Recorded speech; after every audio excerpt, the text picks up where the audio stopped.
All right, in this video, we are going to talk about electrolytic cells. Electrolytic cells are our non-spontaneous cells. So we have to use electricity to produce the chemical reaction. In an electrolytic cell, electrical energy is used to force a chemical reaction to occur. So electricity is converted into chemical energy. Whereas in a voltaic cell, the ones that we covered in the last video, it's opposite. A voltaic cell uses a chemical reaction to produce electricity. The other thing that we're going to talk about in this video is some applications of electrochemistry. So we'll talk about some applications of both positive reactions or spontaneous reactions and non-spontaneous reactions.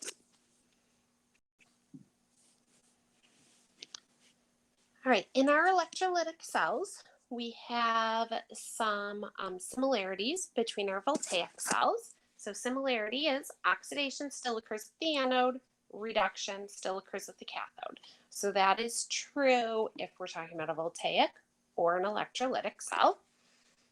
Electrons also will flow through the wire from the anode to the cathode in both types of cells.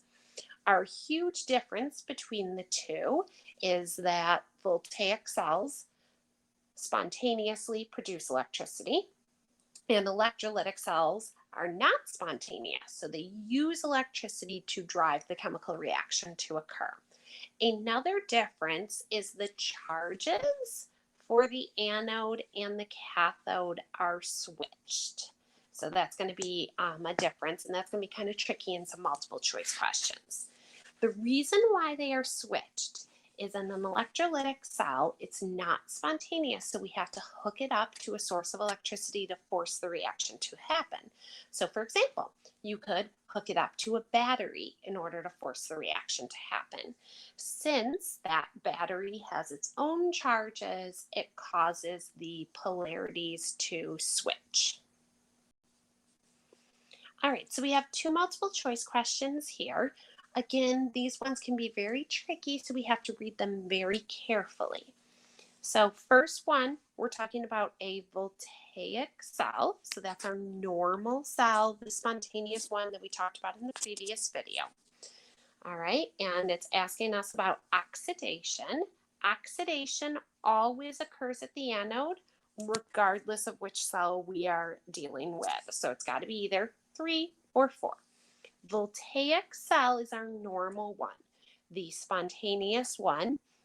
So normally the anode is negative. So that is going to be choice 4. All right, in my next question, I have in an electrolytic cell. So this is the non-spontaneous one. The anode is always, anode is always where oxidation occurs. So therefore, it can't be 1. It can't be 3. So anode, oxidation always occurs in the anode regardless of the cell type.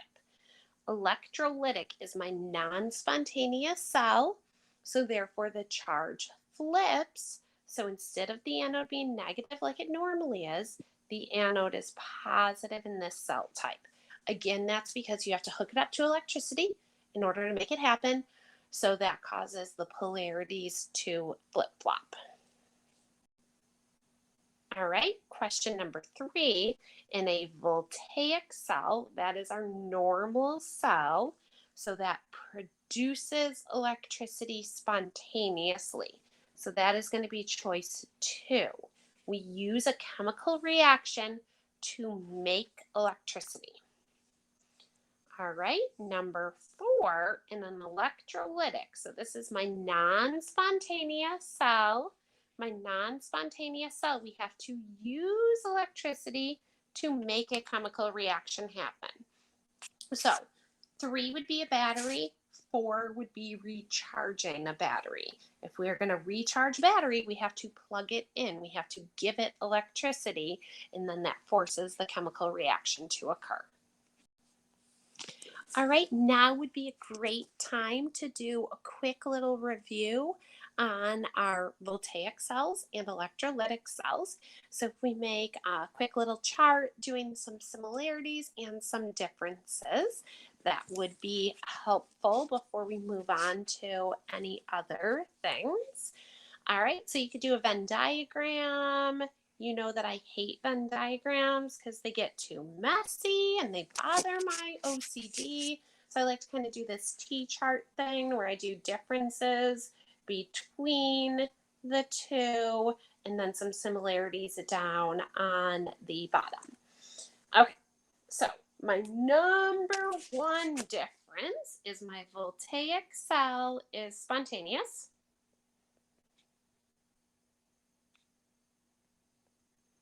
And my electrolytic is not spontaneous. Okay, pretty much saying the same thing. So I'm going to put this in parentheses. This one uses a chemical reaction, so it uses chemical energy to produce electricity or electrical energy. So it uses a chemical reaction to produce electricity.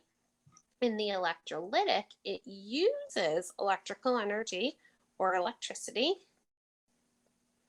to produce a chemical reaction. Okay. Another difference between them is a voltaic cell. The anode is negative and the cathode is positive. In the electrolytic cell, that flip-flops since it's hooked up to a source of electricity. It causes it to switch. So in our electrolytic, the anode would be negative and the anode would be positive and the cathode would be negative. All right, those are going to be our big differences. There are some small differences. Our voltaic cells always occur in two separate containers, like the two separate half cells. So therefore, it will always need to have a salt bridge connecting the two of them. And electrolytic doesn't always occur in two separate containers. A lot of times it's just in the one container. So if it's in the one container, we won't need a salt bridge because we won't need to bridge the two containers. All right, so now some similarities. Oxidation always occurs at the anode, regardless of which cell type we are working with. And reduction always occurs at the cathode, regardless of which cell type we are working with. They both involve a transfer of electrons, but more specifically, electrons flow through the wire from the anode to the cathode.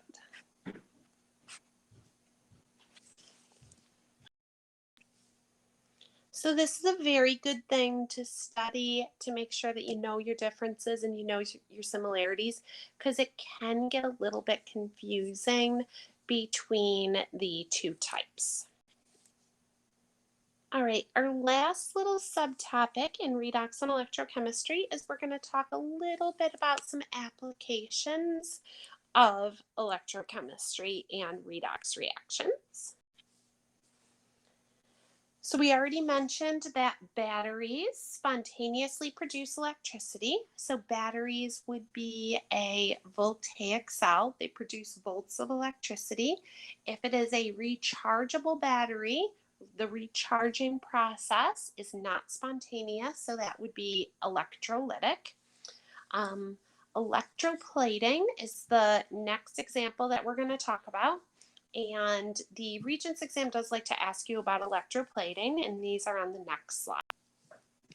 All right, so electroplating is a pretty common process where you take a metal and you cover it with a more desirable metal. For example, a lot of jewelry has been electroplated. So, it's made out of something like, say, stainless steel, which is good and strong and durable and not too expensive. And then it's electroplated in gold so that the outside of the bracelet or whatever we're talking about is gold. So this way, the amount of gold used is less, making it more affordable.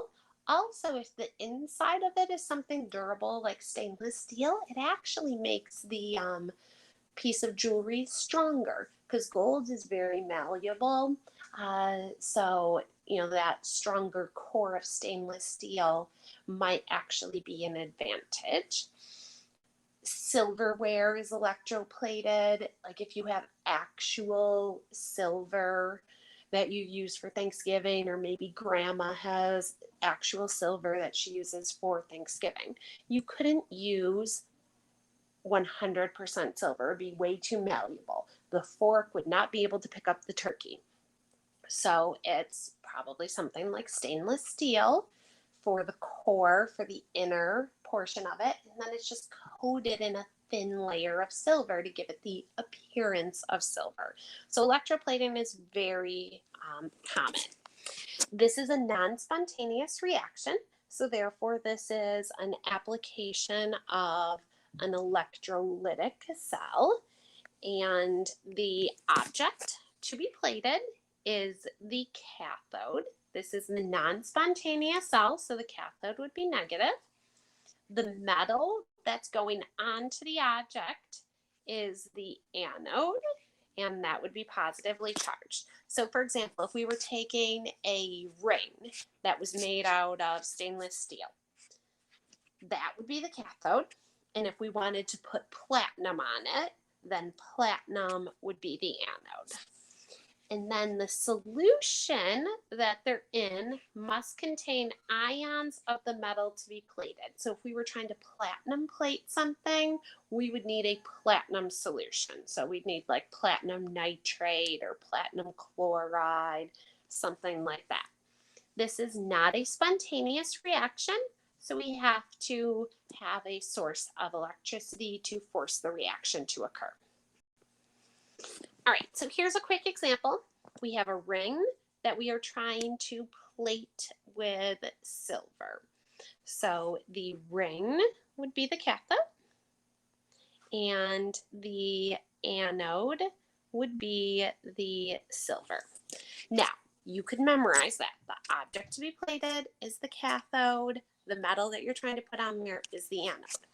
Or you could just kind of think about it, and then you can reason through it. So the two reactions that we're doing here, the two half reactions, are the silver ion turning into the silver metal. And then we're doing the reverse, the metal turning into the ion. Okay, this first reaction was a reduction. The second one is an oxidation. Reduction always has to happen at the cathode. Oxidation always has to happen at the anode. So then you think, which one do I want to happen on the surface of my object, which is the ring in this case? Well, we want to produce the metal. We don't want to produce the ion on there. We want to make the metal. So therefore, that is why your object is always the cathode, because you want to be doing the reduction there, producing the metal there. Then the piece of silver turns into its ions, and they go over and then go on to the ring. So if you look at the half reactions, you can reason through those two things. The solution here is silver nitrate. The nitrate is not the important part. It just has to be silver something. So it could be silver with a different ion as long as it, that combination was soluble, but silver something. And then what happens to the mass of each electrode? Well, the ring, since we are putting silver on there, would have an increase in mass, and the piece of silver would show a decrease in mass. Overall mass would still be conserved, but one would go up, one would go down. All right, this is a song that goes through electrochemistry, so you can watch that on your own, and it just helps us remember some of those details, some of the things that you need to memorize. All right, corrosion. Corrosion is the oxidation of a metal. This is an example of a redox reaction. So this is showing rusting. So iron plus oxygen makes Fe2O3, which is rust. So this is a chemical reaction. If we looked at our oxidation states, O would be -2, which would give me -6. So therefore iron would be +2. So if we wrote out our half reactions, the iron is going from 0 to +3, so that's going to be an oxidation. So the iron is getting oxidized. It's turning into the ion. It's not going to be as strong anymore. 4 electrons, we would need 2 times 2, 4 plus 3. So 4 times 3 is going to give us 12. So we would actually need 12 electrons here. Essentially, each 1 mole of iron would be losing 3 electrons. So since we have 4 moles, that would be 12 electrons. Then my other half reaction, O2, goes to 6 oxygen ions. Each one has -2 charge. That's a reduction because we went 0 to -2. And we would need 12 electrons because 2 times 3, 6, times -2, -12. So we need the 12 electrons over there. So corrosion is an oxidation of a metal, and then the oxygen gets reduced. When we started the redox unit, on the cover slide was the Statue of Liberty, and I said that we would circle back around to that at the end. The Statue of Liberty is made out of copper, but she is not copper colored. She is that green color because over time she has oxidized. Now, speaking of the Statue of Liberty, we don't want the Statue of Liberty to fully oxidize and crumble. That would be very sad. So there are some things that they do to prevent the Statue of Liberty from crumbling and keeping its structural integrity. One is cathodic prevention. So they place a more reactive metal in contact with the metal that they are trying to save. Then that metal will be oxidized and the original metal won't be. So if you're trying to prevent iron from oxidizing, then you could place it in contact with aluminum. Aluminum is more reactive, so the aluminum would react. The aluminum would oxidize and the iron wouldn't. And then periodically, you would just need to replace the aluminum. So that's what cathodic prevention is. And that is one of the things that they do to keep the Statue of Liberty strong. Another very easy way to prevent corrosion is to cover the metal. If the metal is not exposed to oxygen, it's not going to undergo corrosion. So that is one reason why our cars are painted. The other reason would be they would be very ugly if they were not painted. But that's also why if you have a scratch on your car and it's a deep scratch that's gone through the paint, that place in your car will rust pretty quickly. So if you have a deep scratch, you want to have that taken care of so that that part of your car does not rust. So if it's exposed to the oxygen, then it will corrode. Other way to prevent corrosion is to use a less reactive metal. Most of the metals that are used for building materials are alloys. Alloys are a homogeneous, so uniform mixture of metals. They are less reactive and stronger than the pure metals. So stainless steel is a combination of iron and chromium. Chromium's what gives it that silver look, and it's less malleable, less reactive. So alloys are a mixture of metals. They are less reactive, and typically they are less malleable, so they are stronger than pure metals.